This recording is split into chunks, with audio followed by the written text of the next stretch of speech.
되게 속을 상하게 하면서 대가를 치르겠잖아요. 애가 타게 하잖아요. 어렵게 얻어야 귀한 줄 알아요. 쉽게 그냥 하면 가볍게 버릴 수가 있어요.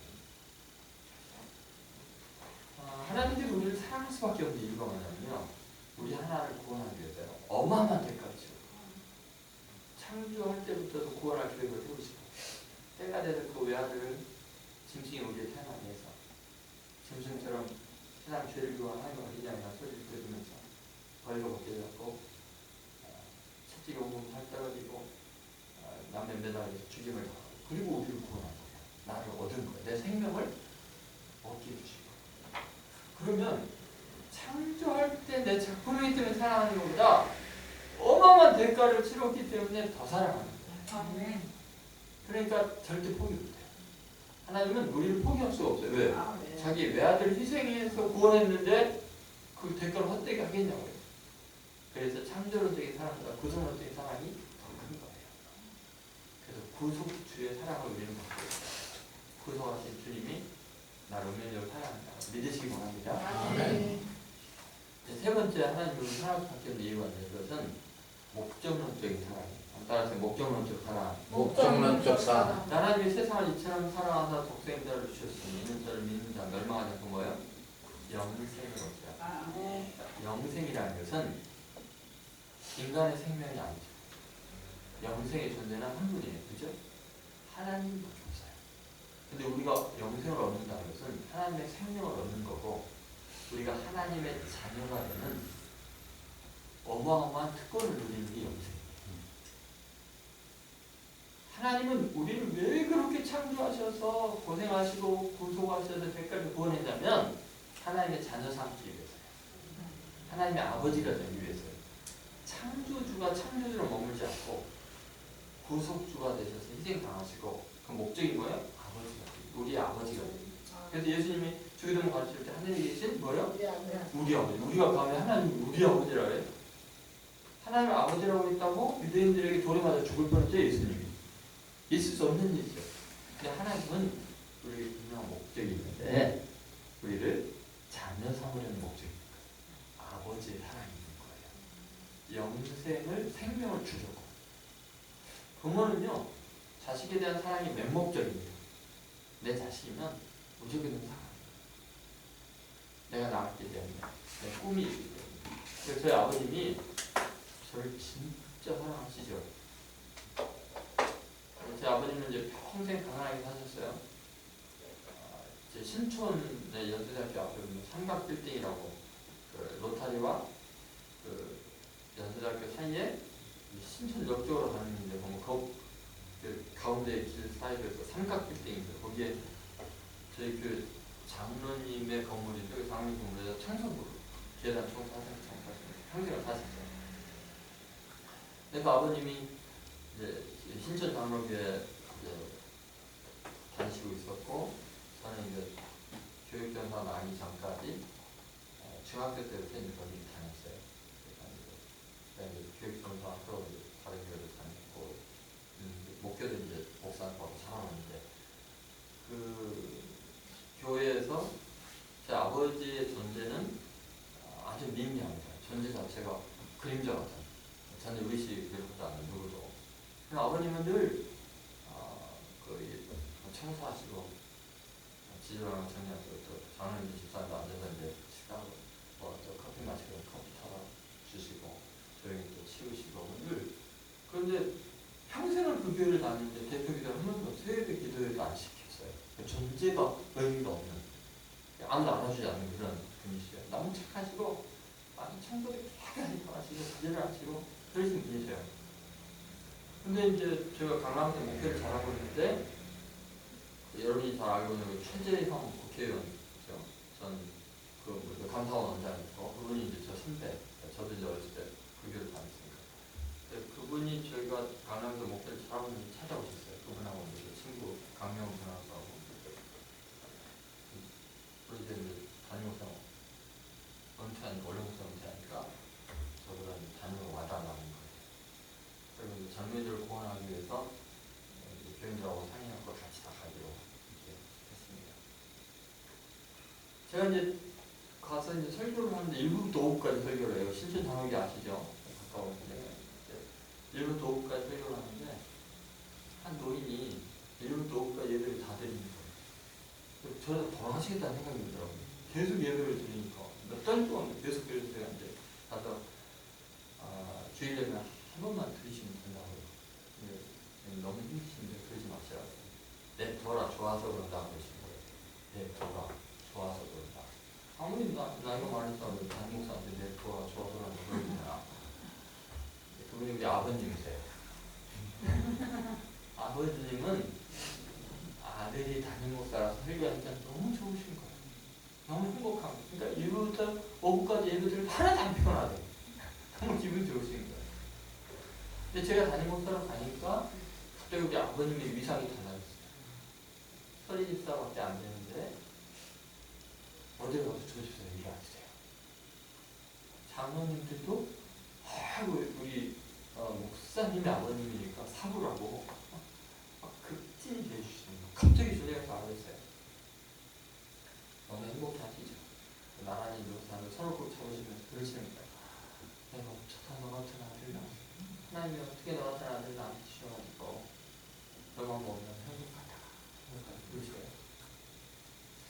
근데 그 이야기를 이제 들으면서 하나님께서 저에게 그렇게 말씀하십니다. 너가 내 아들이라서 내가 행복하다.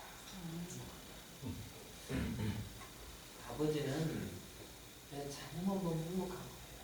왜냐면 내 유전자 그냥 물려받았잖아요. 그냥 내 꿈이 거기에 그 아들에게 다 있는 거예요.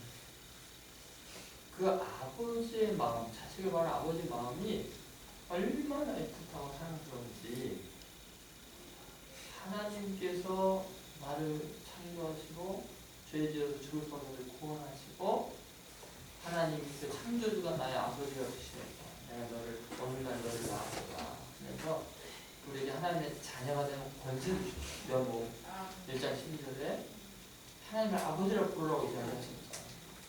여러분 한 사람한 사람은 하나님의 꿈이에요. 하나님이 여러분 손을 꼭 잡으면서 여러분 잘 때마다 어떻게 너 같은 딸이고 어떻게 나한테 네가 다 안 때리는지 모르겠다. 하나님이 기뻐하시는 분 믿으시기 바랍니다. 그래서 우리를 왕 같은 제사장으로 그죠? 착하신 왕 같은 제사장으로 삼으시겠다고 이야기를 하고 있습니다. 그런데 여러분 우리는 하나님께 사랑받을 수밖에 없는 이유가 있는 존재예요. 그죠? 왜요? 하나님의 창조주로서의 사랑, 창조론적인 작가와 작품의 관계죠. 두 번째는 구속주로서의 사랑, 우리를 구원하기 위해서 엄청난 대가를 치렀기 때문에 포기를 못해요. 그리고 우리에게 분명한 목적이 있어요. 우리를 자녀 삼을 영생의 존재가 있어요. 하나님 같은 존재로 다시 태어나는 거듭나게 하시는 하나님의 꿈이 있기 때문에 우리만 봐도 하나님은 흐뭇하시고 좋았어요. 그래서 하박국서 그런 소리가 나오죠. 너희 하나님 여호와가 너희 가운데 계십니다. 그죠? 너를 어떻게 잠잠히 사랑하십니다. 이사야 43장 4절 이런 이스라엘 나무가 너를 지으시니까 맞다. 내가 창조하시니까 맞다. 내가 너를 구속할 것 증명할 필요한 너는 내 것이다. 물 가운데 지날 때 물이 너를 엄물하지 못하고 들 가운데 불길이 너를 사르지 못하니 대전하는 여호와 내 구원자니라. 내가 내 눈에 보배롭고 존귀하며 사랑하였다. 내가 너를 지었고 만들었다. 창조주이다. 내가 너를 구속하였다. 애국과 스바를 너를 대신해서 구속적인 사랑이죠. 나는 내 영광을 위하여 창조한 자다. 실제로 그렇게 이야기하죠. 여러분은 하나님께 사랑받을 수밖에 없는 운명이다. 믿으시기 바랍니다. 아멘. 여러분 오늘 이 말씀을 마음에 담겨가지고 낙심하지 말고 자유하지 마세요. 저는 목회를 하면서 저같이 당당하게 행동하게 하나님 목회하는 사람이 없는 것 같아요. 물론 이제 저는 뭐 강남에서 아주 유명한 교회 담임 목사로서 젊은 36살 담임을 했고 그리고 이제 거기서 어떤 장로님의 감옥을 몇 번 갔다 오시더니 난 쫓아내는 그런 일인데 안녕히 계세요 하고 나왔어요. 근데 저는 교회는 싸우는 곳이 아니라고 생각해요. 하나님의 훌륭한 종들이 많으니까 나 대신 다른 사람한테 못하면 되지. 300억 이상이 되는 교회를 이제 건축이 딱 마무리하니까 저는 무슨 생각하냐면은 나는 하나님께 엄청난 사랑받는 하나님의 작품이고 하나님의 자녀인데 나와 함께 있으면 복을 받을 텐데 나를 미워 쫓아내면 정말 손해인데 그래서 저는 안 싸워요. 그리고 이렇게 예쁘게 예배당에 지어놓았지만 누군가도 하나님의 주의 종이 오셔서 행복하게 목회하는 거지 교회는 싸우는 것이 아닙니다. 그냥 아무것도 안 먹고 나갔어요. 계속 그런 과정을 이제 신천교회에서도 제 친구들이 이제 그 장로들이 들어오고 이러니까 목사 생각보다는 경쟁의 대상으로 생각하고 설교랑 뭐 성경 같은 건 못하고 그래서 안익일령으로 나왔어요. 아무 것도 없어요. 근데 저는 그런 생각을 해요. 저는 하나님의 사람이에요. 하나님이 날 사랑하셔요. 그리고 나는 복의 근원이라고 생각해요. 여러분 한 사람도 마찬가지예요. 왜냐면 하나님이 독생자를 희생해서 구원할 만큼 사랑하는 존재들인데 여러분을 함부로 말하고 함부로 대하면은 자기네들 손이지. 그죠? 그래서 너희 중에 지극히 작은 자에게 한 것이 곧 나에게 한 것. 논리적으로 아무 연관이 없잖아요. 아니 내가 지극히 작은 자에게 했는데 왜 하나님 자기에게 한 거라고 그래요? 하나님이 창조했고 또 구속했고 하나님의 꿈이 있기 때문에 목적이 있기 때문에 지극히 작은 자 하나도 하나님은 너무 귀하게 사랑하고 있기 때문에 그래요. 그러므로 여러분 이 땅에서 내가 어떤 대우를 받고 사랑해 가족이, 친구가, 교우들이 나를 어떻게 대하냐는 별로 중요하지 않아요. 그것 때문에 잠 못 자고 뭐 괴로워하고 그들이 왜 나를 버렸을까? 왜 떠났을까? 괜찮아요. 자기네들 손이지. 다 하나님께 사랑받는 자인데. 그리고 제가 이제 현대교회에서 그렇게 목회를 하고 강남에서 이제 신천 장로교 복단 때 이제 거기서 또 내려놓고 이제 교회를 개척을 했는데 한 30년이 지났나? 그런데 그 현대교회에서 저를 쫓아냈던 장로님이 찾아오셨어요. 30년이 지났는데. 그래서 저는 어떻게 오셨냐고 저는 반갑죠. 저는 옛날에 기억도 못하고 이제 감정 같은 것들이 안 남아요. 기억력이 나빠요. 그래서 이제 반가워 그러는데 그래서 무조건 머리를 들이미시더니 목사님 저 기도 좀 해주세요. 왜요? 가만히 생각하면 목사님 나한테도 쭉 보니까 목사님이 있을 때는 진짜 복을 많이 받았다. 교회도 그 상가교회 조그만 데서 삼성동에다 그 300억이 넘는 어마어마한 건물 애들들이 이제 건축 다 해주셨죠. 그리고 목사님 주에는 항상 좋은 사람들이 너무 많다는 거예요. 근데 자기가 하니까 목사님 옆에서 복을 받아야 될 텐데 목사님이 안 계셔서 자기가 무슨 일을 하는지는 모르더라고요. 계속 살아있던 걸로 알아요. 본인 첫상에서는 생각 안 하고. 그런 걸 보면서 그분의 입을 통해서 이야기했어요. 목사님은 정말 하나님께 사랑하고 하나님께 복받은 분인 것을 제가 30년이 지나서 그 이야기를 들려주시더라고요. 여러분은요 저보다는 훨씬 훌륭할 것 같아요. 저는 진짜 별로입니다. 지금도 생각이 좀 이상하긴 하지만 진짜 하나님의 은혜로 여기까지 살아났어요. 마음에 생각하는 거 하나님 그보다 더 영광스럽게 풍성히 주시는 하나님.